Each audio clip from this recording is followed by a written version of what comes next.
अब नेक्स्ट मैं insert tab पे जा रहा हूँ, तो मैंने एक नई स्लाइड खोली है जिस पे आपको मैं डेमोन्स्ट्रेट करूंगा सारी चीज़ें। इंसर्ट टैब की सबसे मोस्ट यूज चीज़ जो होती है वो होती है टेक्स्ट बॉक्स। तो अब मेरे पास ब्लैंक स्लाइड है, अब मेरे को कुछ टेक्स्ट ऐड करना है, तो मैं कहाँ से टेक्स्ट ऐड करूँ, मेरे पास कोई ऑप्शन ही नहीं है।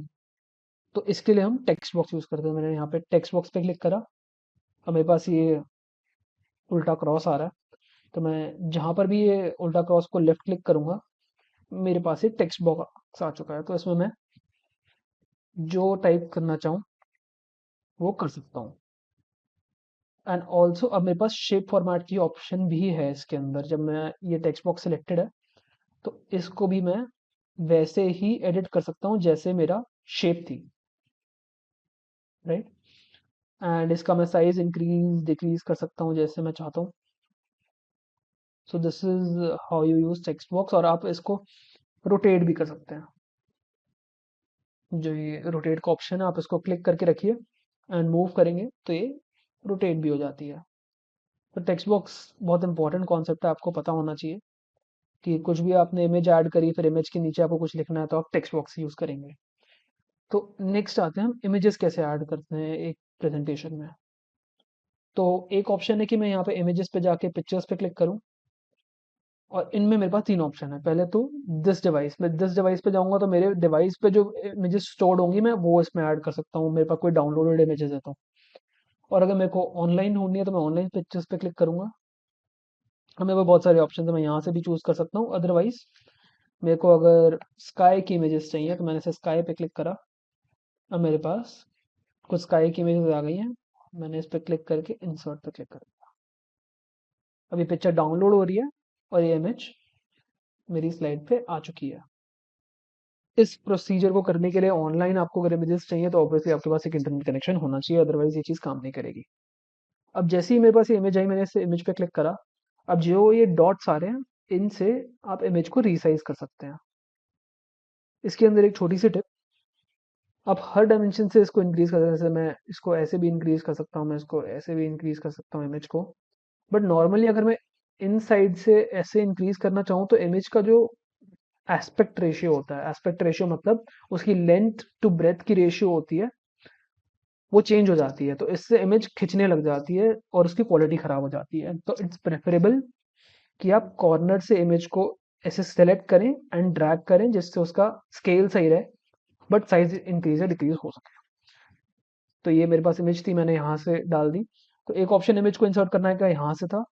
दूसरा ऑप्शन तो डायरेक्टली ये है कि आप क्रोम पे जाएं, आपको जो भी चीज़ चाहिए आपने क्लाइमेट पे क्लिक करा, इमेजेस पे गए, आपने इंटरनेट से कोई इमेज उठा ली। फॉर एग्जांपल ये मैंने इमेज ली, मैंने इस पर राइट क्लिक करा, मैंने कॉपी इमेज करा, मैं पावर पॉइंट पे गया, मैंने पेस्ट इमेज कर दिया। तो एक ऑप्शन ये भी है। अदरवाइज एक ऑप्शन जो मैं आपको ऑलरेडी बता चुका हूँ, आप इमेज कहीं से डाउनलोड करके रखिए अपने कंप्यूटर में एंड पिक्चर्स पे क्लिक करके दिस डिवाइस पे जाके वो इमेज चूज कर लीजिए and you can copy paste also from any image. Next आपके पास शेप्स हैं जो मैं ऑलरेडी आपको यूज करना बता चुका हूँ, जो होम टैब्स पे थी। देन मेरे पास आइकन्स हैं।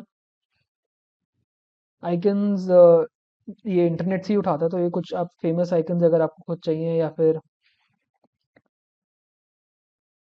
आप डालना चाहते हैं तो आप ये आइकन्स भी इंसर्ट कर सकते हैं यहाँ से। आइकन्स का भी आप you can do colouring and everything. जैसे मैं यहाँ से आइकन्स की कलरिंग कर सकता हूँ अपने हिसाब से ग्राफिक फॉर्मेटिंग से। And bring forward send backward और ये सारी चीज़ें मैं आपको ऑलरेडी बता चुका हूँ, राइट। हाइट विड्थ बता चुका हूँ। क्रॉप के लिए बस आपको बस क्रॉप पे क्लिक करना है and you can do the cropping also. Cropping में मैं आपको थोड़ा सा ध्यान से दिखा देता हूँ। क्रॉपिंग में आपको इस आइकन की नहीं बट इस इमेज की करके दिखाता हूँ।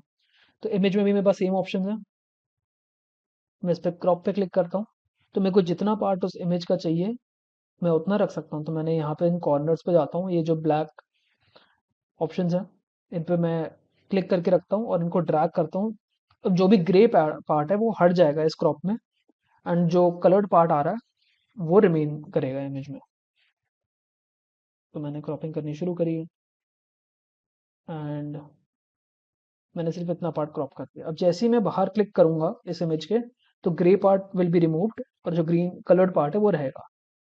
मैंने बाहर क्लिक करा और सिर्फ जो पार्ट कलर था वो ही रहता है। So this is cropping. Next insert में आपके पास कुछ ऑप्शंस आते हैं 3D मॉडल्स इंसर्ट करने के। 3D models normally power point में लोग कम ही इंसर्ट करते हैं, बट अगर ज़रूरत पड़ती है तो आप इंसर्ट कर सकते हैं 3D मॉडल्स। या तो आपके पास इस डिवाइस पे हो सकते हैं या फिर आप सर्च भी कर सकते हैं। सो नॉर्मली साइंटिफिक पर्पस के लिए करते हैं लोग 3D मॉडल्स यूज़। तो मैंने ऐसे ही कोई मॉडल लिया, उसको इंसर्ट करा। अब ये मॉडल इंसर्ट हो चुका है। अब जैसे देखने में तो एक ये 2D इमेज जैसे ही लग रहा है, बट इसमें 3D क्या है। आप इस ऑप्शन पे क्लिक करके इसको ड्रैग करेंगे राइट में, लेफ्ट में, ऊपर नीचे, तो आप देख सकते हैं this is a 3D model. तो आप ऐसे 3D मॉडल्स भी डाल सकते हैं। तो अगर आपने लोकली कोई 3D मॉडल अपने कंप्यूटर में बना रखा हो और आपको प्रेजेंटेशन में ऐड करना है तो आप इसके थ्रू कर सकते हैं। देन हमारे पास स्मार्ट आर्ट का ऑप्शन है। स्मार्ट आर्ट कुछ ऐसे ग्राफिक्स होते हैं, कुछ ऐसे डिजाइन होते हैं जो ऑलरेडी आपके लिए बना रखे हैं और आप खुद यूज करना चाहते हैं। तो मैं एक का एग्जांपल लेता हूँ। अब डिफरेंट डिफरेंट पर्पसेस के लिए डिफरेंट डिफरेंट चीज़ें यूज़ करी जाती हैं। तो फॉर एग्जांपल मैंने ये हेक्सागन्स चूज़ कर लिया है। तो ये ग्राफिक पहले मैं इसे ड्रैग करके साइड कर दूँ और बाकी सारी चीज़ें स्लाइड में से हटा देता हूँ मैं। तो मैंने सिलेक्ट एंड डिलीट कर दिया। मैं इस पर क्लिक करा एंड मैंने इसको drag and drop.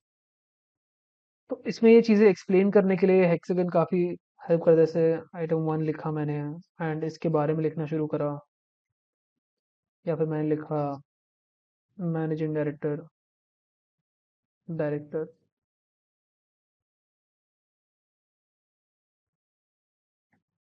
Top of the organization. फिर मैंने यहाँ पे मैनेजर लिखा, मिड लेवल।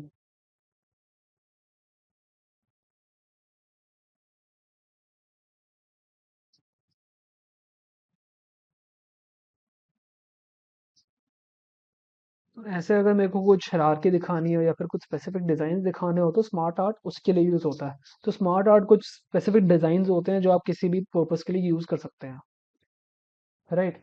तो इसमें काफी सारे आपको डिजाइन मिल जाते हैं स्मार्ट आर्ट में, वो भी स्पेसिफिक पर्पस के लिए। तो अगर आपको कुछ चीजें लिस्ट करनी है तो लिस्टिंग के लिए ये सारी चीजें यूज होती हैं। अगर आपको कोई प्रोसेस दिखाना है तो प्रोसेस के लिए ये इस टाइप की स्मार्ट आर्ट यूज होती है। मैं ये पुरानी वाली हटा देता हूँ, सॉरी। मैं इंसर्ट पे गया, मैं स्मार्ट आर्ट पे गया।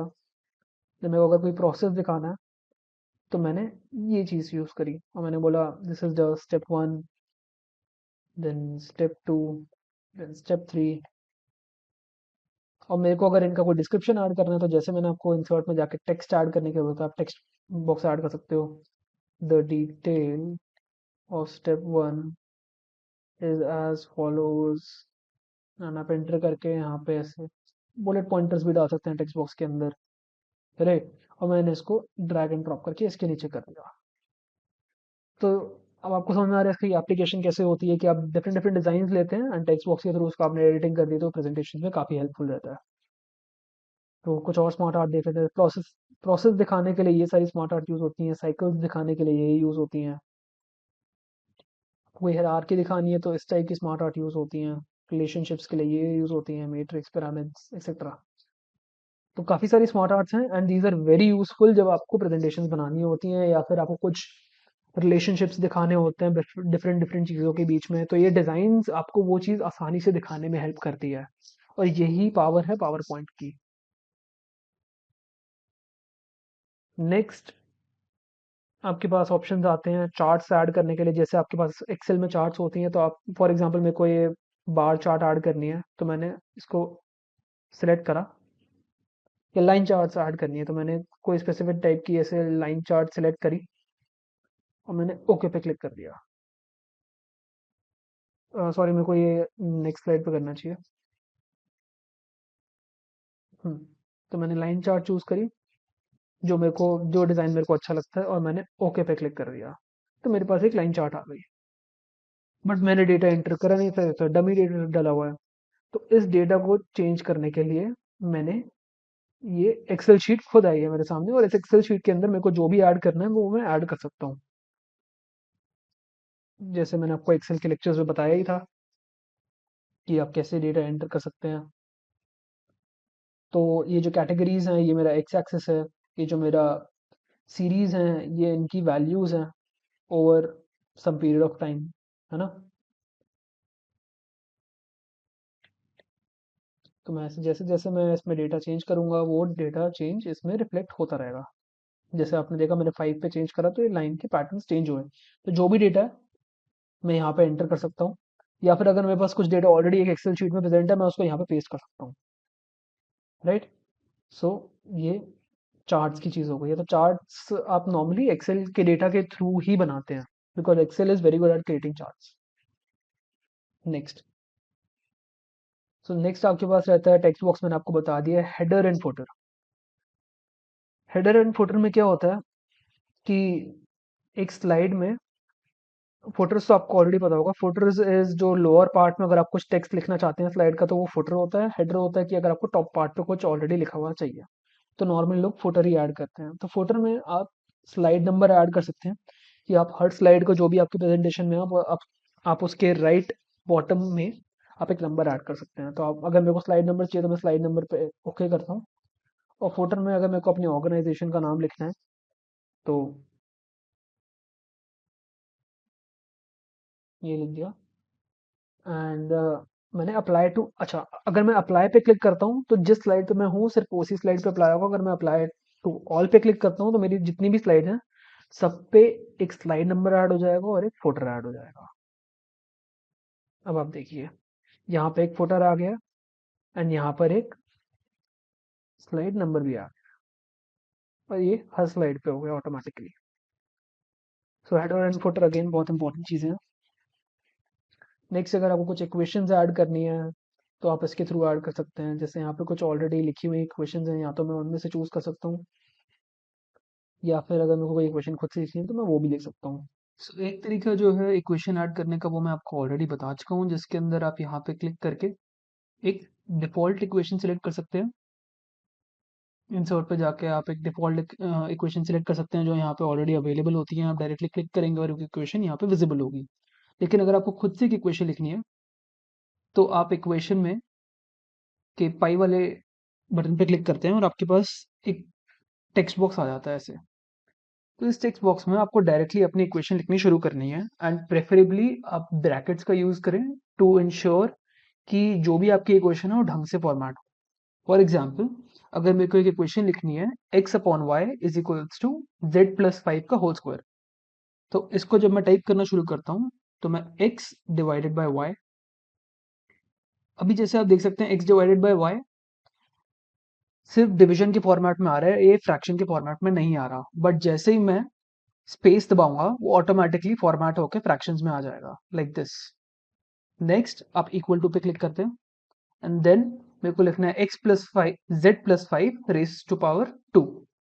तो मैं ब्रैकेट स्टार्ट करता हूँ, z प्लस 5 लिखता हूँ, ब्रैकेट क्लोज कर देता हूँ एंड रेस टू पावर 2 करने के लिए मैं एक्सपोनेंट का साइन दबाता हूँ अपने कीबोर्ड पे एंड 2 कर देता हूँ। एंड जैसे ही मैं स्पेस पे क्लिक करूंगा ये इक्वेशन ऑटोमेटिकली फॉर्मेट हो जाती है। तो अगर आपको अपनी खुद की कस्टम इक्वेशन लिखनी है तो आप इस फॉर्मेट में लिख सकते हैं। टेक्स्ट बॉक्स जैसे ही आप इस पाई के ऑप्शन पे क्लिक करेंगे टेक्स्ट बॉक्स आएगा एंड आप वहां से अपनी इक्वेशन टाइप करनी शुरू कर सकते हैं। जैसे ही आप स्पेस पे क्लिक करेंगे आपकी इक्वेशन ऑटोमेटिकली फॉर्मेट हो जाएगी।